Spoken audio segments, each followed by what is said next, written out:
Today, I want to respond to a video made by the channel Thinking Christian to show why I personally disagree with this. The video is about 10 apologetic defenses to the problem of evil. I'll be covering the first one today, and perhaps later on I'll do the other 9. He starts off the video by perfectly explaining the problem with 4 key points. God is all powerful, God is all good, God is all knowing, and lastly, evil exists. Nobody likes evil, nobody thinks it's good, and yet God allows it to exist. It's like if everyone complained about a pothole in a city. Despite the city having the materials, time, and expertise to fill the hole, they don't. It would be odd.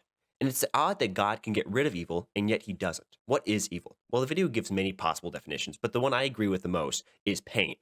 What is pain other than our brain telling us something is wrong?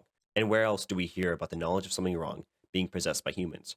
In Genesis, with the tree of the knowledge of good and evil. I recognize that the idea that pain and the knowledge of evil is the same thing is a dissenting opinion, but that's kind of my whole thing, and I'm well prepared to defend it later. Unfortunately, we come to our first disagreement. As Thinking Christian says, while pain and evil may overlap in the Venn diagram, there are exceptions.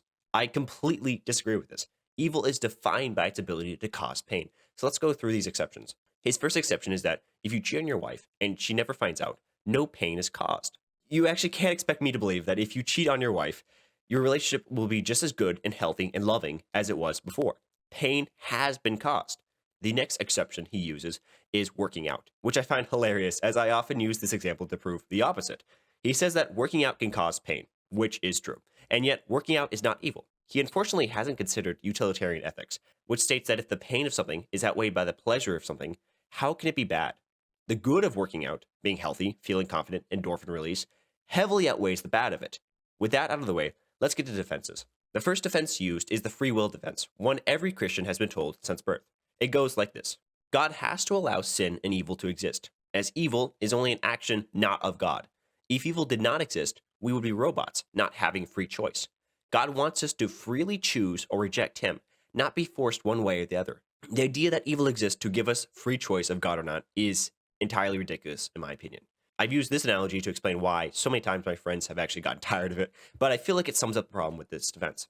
In a household long ago, there lived Fiona and her daughter, Hazel. Fiona eagerly waited for her daughter to become an adult so she could wed a wealthy gentleman and live a pleasant life. Fiona was so eager that she had already picked the perfect suitor for her daughter. His name was John, and he came from an affluent family. Fiona often told her daughter about him, but Hazel had her eyes set on another man.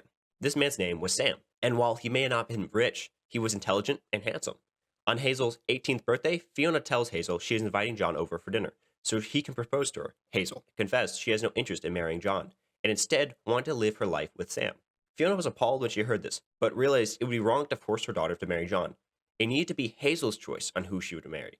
She told Hazel she was allowed to marry Sam. However, if she did, Fiona would lock the two of them in her basement for the rest of their lives. They would be only given water and scraps and never be allowed to leave. She might even torture them for some time. Fiona continued, saying if Hazel married John on the other hand, she would throw them a week-long festival to celebrate. Hearing this, Hazel quickly abandoned her desire to marry Sam and promised she would marry John instead. After accepting John's proposal, the two were married. Her mother fulfilled her promise, and for the rest of her life, she would visit the couple and give them gifts. She was finally content. She had gotten what she wanted without feeling like she forced her daughter to make the decision. Did Hazel have free choice? Only the heavily delusioned apologist would say yes. Threatening to contain and torture someone forever if they do not do what you want is not giving that person free choice. It's simply manipulation. God making humans feel pain, and on top of that, threatening infinite pain for eternity if we do not choose him is not free choice. I already know how people will respond to this, saying that the natural consequence of rejecting God is eternal suffering. This is what is known as a false dichotomy. If Fiona warned her daughter that marrying Sam, a drug addict, may endanger her, but Hazel married him anyway and died of drug overdose, that would be a natural consequence of marrying a drug addict. But Fiona threatened punishment, which is an artificial consequence that Fiona herself has free choice to do or not. With God, there is no such thing as a natural consequence. He made the game and the rules. Every consequence is artificially created by God. To argue against this, you must say God does not have free will himself, which is something no apologist is brave enough to do.